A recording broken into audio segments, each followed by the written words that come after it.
नमस्कार दोस्तों, कलयुग के चमत्कार संतों की वाणी में आप सबका स्वागत है। दोस्तों, चल रहा है हमारे चैनल पर इस समय कार्तिक महात्म्य के अध्यायों की कथा। आज हम 21वें अध्याय के बारे में सुनेंगे।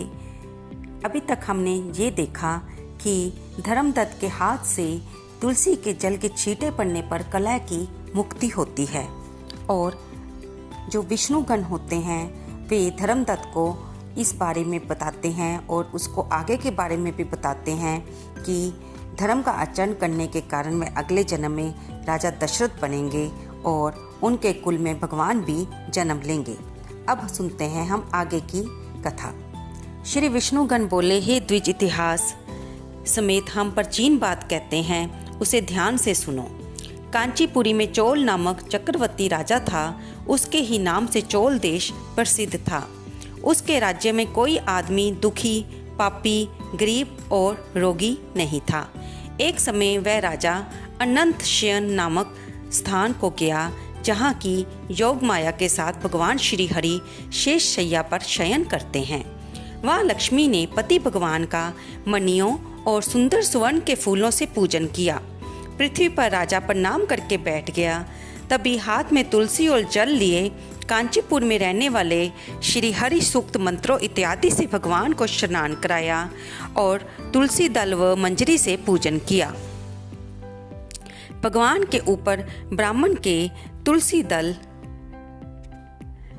पत्र चढ़ाने से राजा की पूजा के रत्न ठग गए। ये देखकर राजा क्रोधित होकर बोला कि भगवान की मणिक और स्वर्ण से मैंने पूजा की और श्री विष्णुदास तुमने तुलसी पत्रों से क्यों ठग दिया? तू श्री विष्णु पूजा नहीं जानता है। ये मैं जानता हूँ, तू ढोंगी है जो अत्यंत सुंदर पूजा को ठग रहा है। तब वह ब्राह्मण राजा के गौरव को न मानकर बोला कि हे राजा, तू पूजा करना नहीं जानता, तुझे लक्ष्मी का घमंड है। विष्णुदास की बात सुनकर और राजा हंसकर गर्व युक्त वचन कहने लगा, ब्राह्मण, यदि तू भक्ति का गर्व करता है, बता मुझ दरिद्री की भक्ति कितनी है। श्री हरि को प्रसन्न करने वाले यज्ञ, दान आदि तूने नहीं किए और पहले तूने कोई मंदिर भी नहीं बनवाया, तब भी तुझे अपनी भक्ति पर घमंड है। अब सभी ब्राह्मण मेरे वचनों को सुनो और सब देखते रहो कि श्री विष्णु भगवान साक्षात दर्शन मुझे देंगे या इसको, तब हमारी भक्ति मालूम हो जाएगी। ये कहकर राजा राजमहल में चला गया और मुग्दल ऋषि को आचार्य बना विष्णु यज्ञ आरंभ कर दिया। उस यज्ञ में बहुत से ऋषियों को बुलाया गया और अन्न संपत्ति दान दी गई। ये यज्ञ गया क्षेत्र में किया था।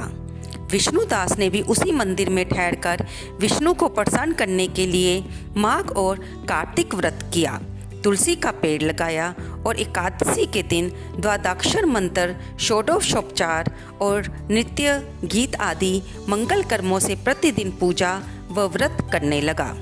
इस प्रकार सब इंद्रियों को वश में कर भगवान विष्णु की आराधना करते हुए राजा और विष्णुदास ने बहुत समय बिता दिया। यहाँ पर हमारा 21वां अध्याय समाप्त होता है।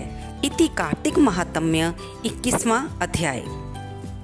दोस्तों, इस अध्याय को सुनने पर हमें पता चलता है कि राजा को अपने मणियों रत्नों का घमंड था कि शायद इसी से पूजा करने से भगवान प्रसन्न होते हैं और ब्राह्मण को अपने तुलसी दल और मंत्रों सहित पूजा करने पर अपना मान था कि भगवान इससे प्रसन्न होते हैं और दोनों ने अपने अपने ढंग से भगवान को प्रसन्न करने की कोशिश आरंभ कर दी। अब आगे के अध्यायों में हम सुनेंगे कि भगवान ने किस प्रकार किसको दर्शन दिए। तो दोस्तों, आपको ये वीडियो कैसी लगी? कृपया इसे लाइक करें, शेयर करें और कमेंट करें। हम बार बार आपको ये दोस्तों, हम अपनी हर वीडियो में आपसे ये निवेदन करते हैं कि आपके घर में कोई भी ऐसा सदस्य है जो कि बाहर कथा सुनने नहीं जा सकता, जो कि टीवी पर भी कथा सुनने में ज़्यादा सुविधा महसूस नहीं करता, तो आप उसको फ़ोन पर हमारे चैनल के जरिए ये कार्तिक महात्म्य की अध्यायों की और धार्मिक कहानियाँ सुना सकते हैं ताकि उन्हें भी पुण्य की प्राप्ति हो। धन्यवाद दोस्तों।